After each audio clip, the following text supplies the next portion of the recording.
যদি পৃথিবী সত্যিই ধার্মিক হতো তাহলে দারিদ্র্য অনেক আগেই নির্মূল হয়ে যেত। ধর্মীয় অনুভূতি পোষণকারী ব্যক্তি এত ভয়াবহ দারিদ্র্য, নিষ্ঠুরতা এবং অবিচারের মুখে শান্তিতে বসে থাকতে পারেন না।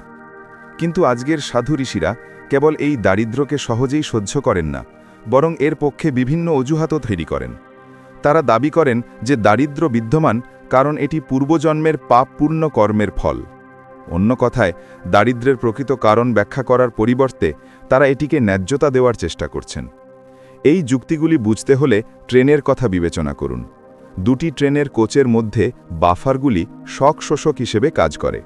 ধাক্কা যতই তীব্র হোক না কেন, ভিতরের যাত্রীরা অলক্ষিত থাকে, কারণ বাফারগুলি পুরো ধাক্কা শুষে নেয়। আজ সমাজে একই জিনিস ঘটছে। দারিদ্র্য, দুর্ভোগ এবং অন্যায়ের আসল ধাক্কা জনসাধারণের কাছে পৌঁছায় না। এই লক্ষ্যে ধর্মীয় যুক্তিগুলিকে একটি বাফার হিসেবে ব্যবহার করা হচ্ছে। মানুষ দারিদ্র্যের সাথে লড়াই করছে, কিন্তু সাধু ঋষিরা ঝর্ণার মতো প্রতিটি প্রশ্ন শোষণ করতে এগিয়ে আসেন। তারা প্রকৃত সমাধান প্রদান করেন না, বরং দারিদ্র্যকে পবিত্র এবং অনিবার্য প্রমাণ করেন। ভারতে যারা নিজেদের ধার্মিক বলে দাবি করে, তারা এমন নীতি তৈরি করেছে যা সমাজের জন্য ধাক্কা শোষক হিসেবে কাজ করে। জীবন যতই নিষ্ঠুর, নোংরা এবং অন্যায্য হয়ে উঠুক না কেন, এই নীতিগুলি সেই ধাক্কা মানুষের কাছে পৌঁছতে বাধা দেয়। আজ যে কর্মের নিয়ম প্রচার করা হয় তা এমনই একটি বিপজ্জনক ধাক্কা শোষক হয়ে উঠেছে। এটি বলে যে আপনি আজ আপনার পূর্বজন্মে করা পাপের কারণে দরিদ্র, কিন্তু সত্যটি ঠিক এর বিপরীত। আজ দারিদ্র্য আপনার পূর্বজন্মে করা কোনো পাপের কারণে নয়, বরং সমগ্র সমাজ পাপ করে চলেছে বলেই বিদ্যমান। সমাজের অন্যায় ব্যবস্থা, সম্মিলিত লোভ এবং সম্মিলিত অন্ধত্বই হল বেশিরভাগ মানুষের দারিদ্রতার আসল কারণ। যদি ধর্ম সত্য বলার সাহস পেত, যদি সাধু মহাত্মারা জেনে শুনে বা অজান্তে ক্ষমতা এবং স্বার্থের মালিকদের রক্ষা না করতেন, তাহলে এই পৃথিবীতে কখনো কমিউনিজমের প্রয়োজন হতো না।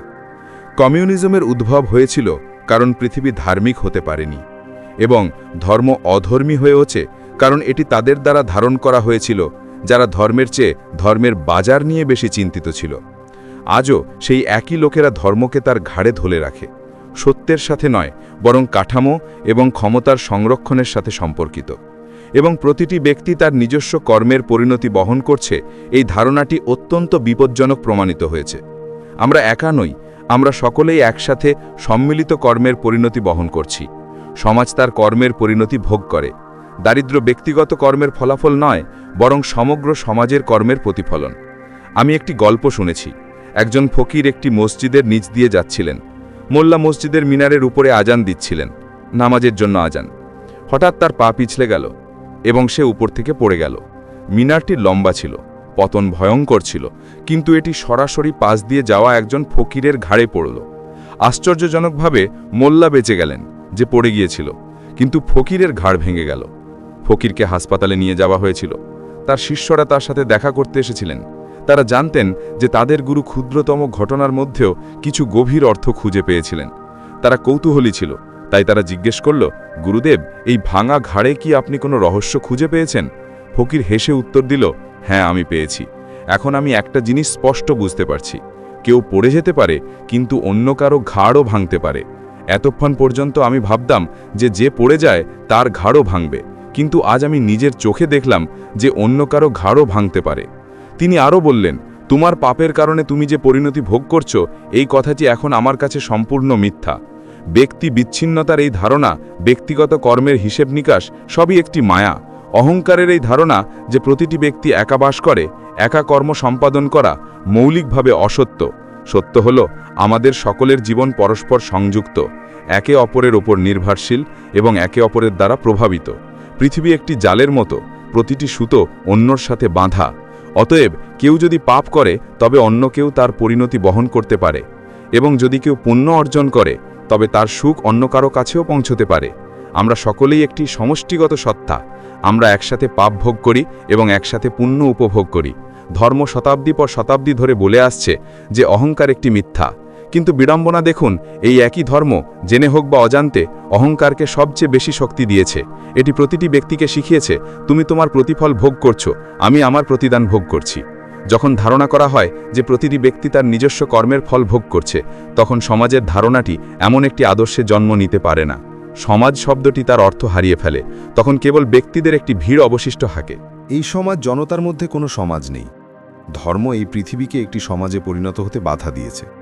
এটি একে ব্যক্তিদের বিক্ষিপ্ত জনতায় রূপান্তরিত করেছে। সমাজ তখনই গঠিত হয় যখন আমরা বুঝতে পারি যে আমরা একে অপরের সাথে সংযুক্ত। আমরা কিভাবে একসাথে বাস করি এবং অভিজ্ঞতা লাভ করি তার মূল কথা হলো আন্তঃসংযোগ। কিন্তু যখন প্রতিটি ব্যক্তি তাদের নিজস্ব মুক্তি, তাদের নিজস্ব পরিত্রাণ, পাপ ও পুণ্যের নিজস্ব গণনা নিয়ে ব্যস্ত থাকে, তখন সমাজ তার অর্থ হারিয়ে ফেলে। এই দেশে যে নিছক স্বার্থপরতা স্পষ্ট। প্রতিটি ব্যক্তি কেবল তাদের নিজস্ব চিন্তাভাবনা নিয়ে ব্যস্ত। তা দুষ্ট লোকেদের দোষ নয়, বরং তথাকথিত ভালো ধার্মিকদের দোষ। তারাই বলছে, তোমার মুক্তি খুঁজে নাও, তোমার পাপ ভুলে যাও, তোমার গুণাবলী সঞ্চয় করো। সমাজ বলে কিছু নেই, এবং এই চিন্তাভাবনা ভারতের সামাজিক জীবনকে পাগলাগারদে রূপান্তরিত করেছে। এক ভয়াবহ নিষ্ঠুরতা, একটি নোংরা পচা গর্ত। প্রতিটি ব্যক্তি কেবল নিজেদের নিয়ে ব্যস্ত। এই উদ্বেগের মধ্যে একটি ঘটনা মনে আসে। যেদিন যিশুকে ক্রুশবিদ্ধ করা হয়েছিল, সেই গ্রামেই একজন ব্যক্তির দাঁতে ব্যথা হয়েছিল।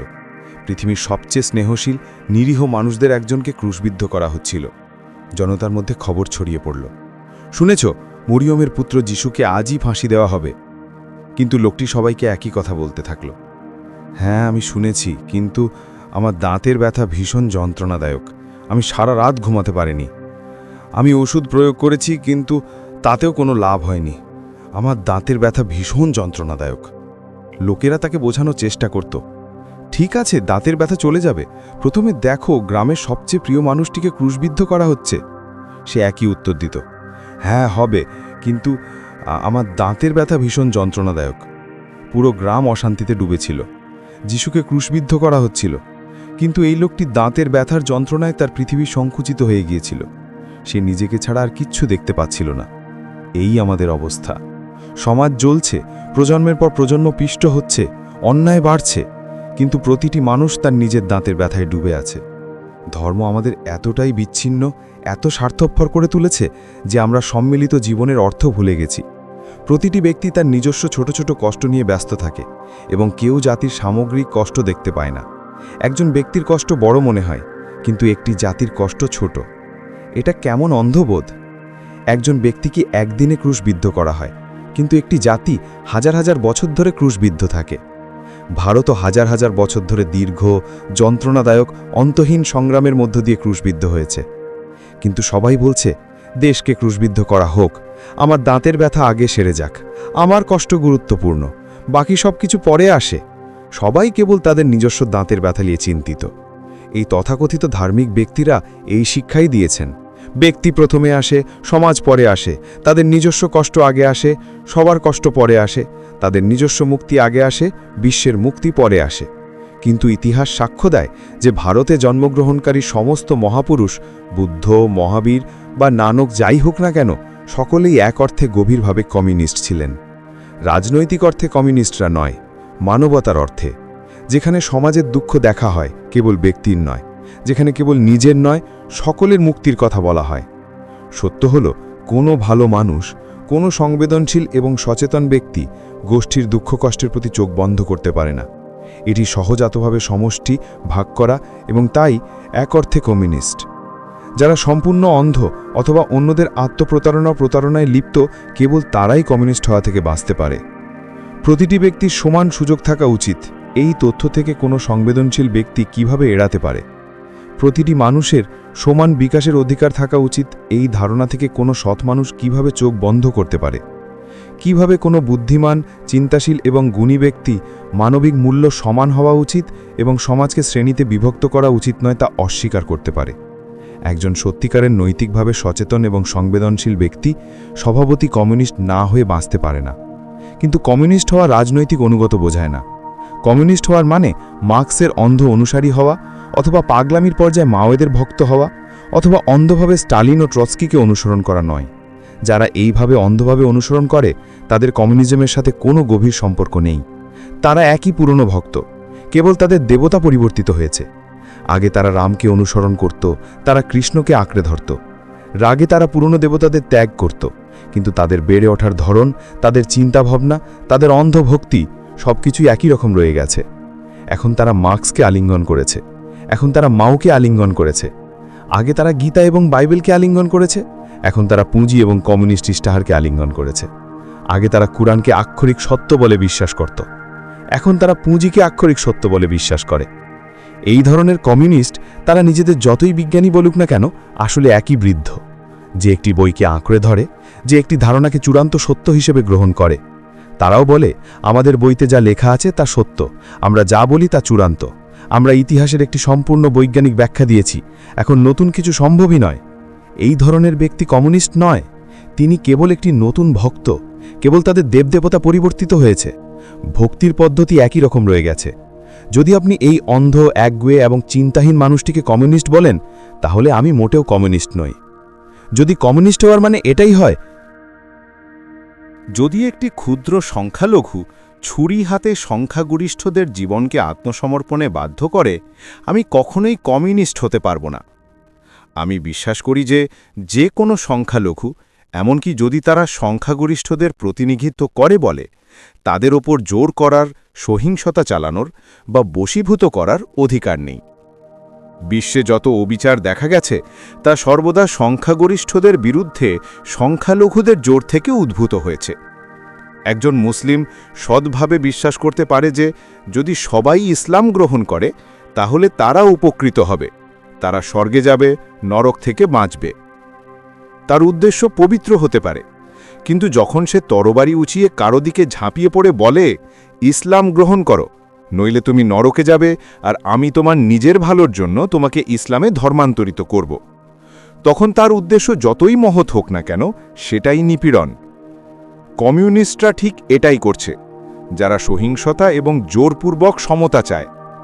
তাদের পদ্ধতি একই পুরনো পদ্ধতি, কেবল শব্দ বদলেছে, ধর্ম বদলেছে, বই বদলেছে, কিন্তু মানসিকতা একই রয়ে গেছে।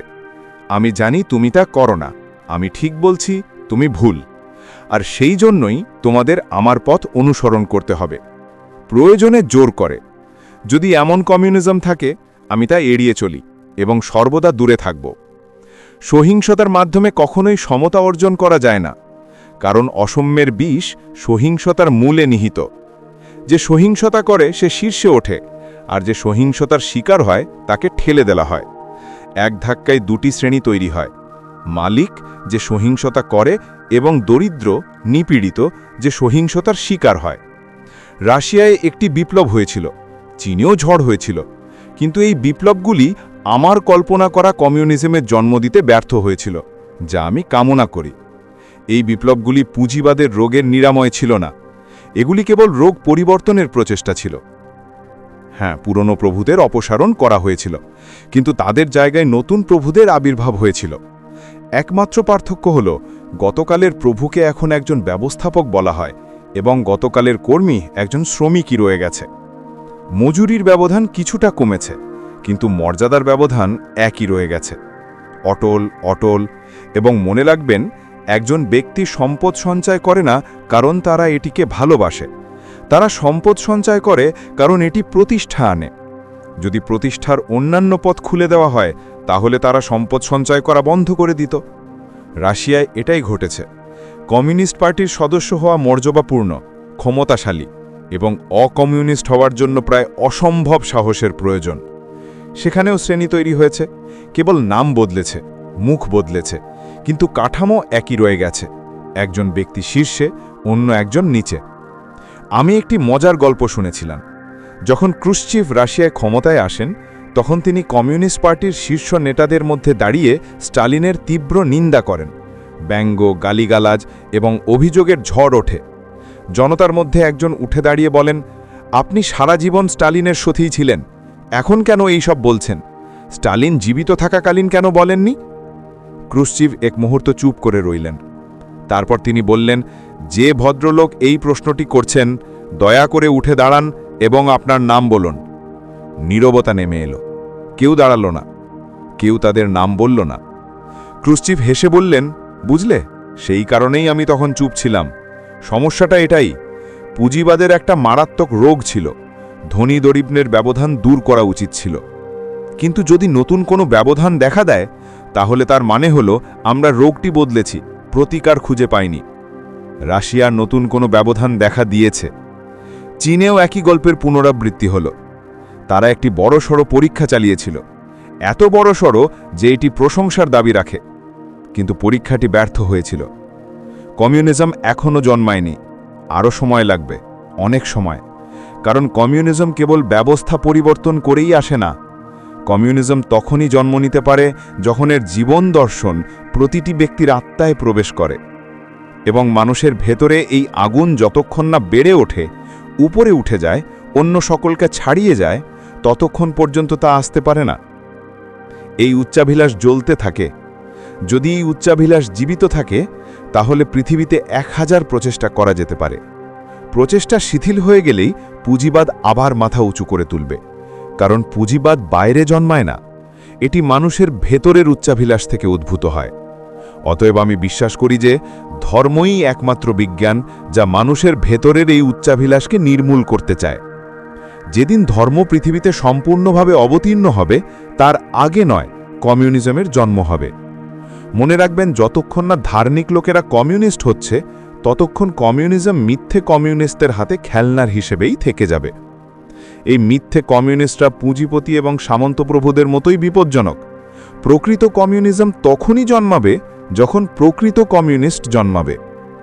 এই কারণেই আমি বলি যে যারা ঈশ্বরকে ভালোবাসে, যারা তাকে খুঁজছে, যারা প্রতিটি মানুষের মধ্যে ঈশ্বরের আভাস দেখতে পায়, তারা যদি কমিউনিস্ট না হয় তাহলে কমিউনিজমের আগমনের শুভ মুহূর্ত আসতে পারে না। হ্যাঁ, আমি একজন কমিউনিস্ট, কিন্তু তোমাদের অবশ্যই আমার কমিউনিজমের অর্থ বুঝতে হবে। আর আমি জিজ্ঞেস করি, একজন প্রকৃত ধার্মিক ব্যক্তি কমিউনিস্ট না হয়ে কিভাবে বাঁচতে পারেন? খ্রিস্ট একজন কমিউনিস্ট ছিলেন, বুদ্ধ একজন কমিউনিস্ট ছিলেন, মহাবীর, লাওৎসু, শঙ্কর সকলেই কমিউনিস্ট ছিলেন।